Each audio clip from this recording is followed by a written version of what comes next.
అదే RTV app వార్తల్ని క్షణాల్లో చదివే అవకాశం ఉంటుంది. ఒక న్యూస్ పేపర్, ఒక టెలివిజన్ ఛానల్ మీ చేతుల్లో ఎప్పుడూ ఉంటాయి.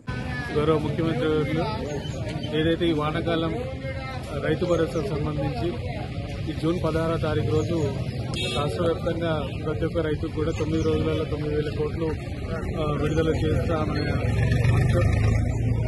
ప్రతి ఒక్క రైతుకి ఈరోజు వ్యక్తిగత ఖాతాల్లో కొంత శాతం పడుతుంది.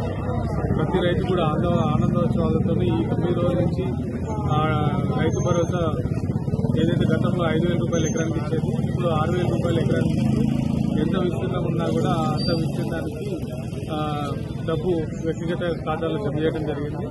ఈ 9 రోజుల నుంచి కూడా గ్రామాల్లోని రైతులందరూ కూడా సందడిగా బ్యాంకుకు వెళ్లి రైతు భరోసా డబ్బులు విత్డ్రా చేసుకొని ఏదైతే ఇప్పుడు మనకు కరెక్ట్ సీజన్ ఉంది, రైతులు విత్తనాలు కొనుగోలు చేసే క్రమంలో కావాల్సిన డబ్బంతా కూడా ఇప్పుడు రైతులకి రాష్ట్ర ప్రభుత్వం నేరుగా పెట్టుబడి సాయం ఇవ్వడం జరిగింది.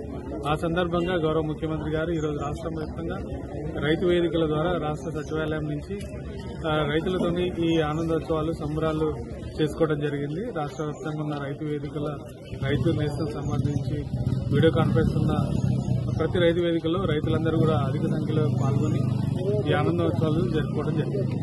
దాదాపుగా 100% ప్రతి ఒక్క రైతు యొక్క పట్టాదారు పాస్ పుస్తకాలు రెవెన్యూ శాఖ ద్వారా మాకు ఏదైతే వ్యవసాయ శాఖకు వచ్చినాయో 100% పంపేయడం జరిగింది.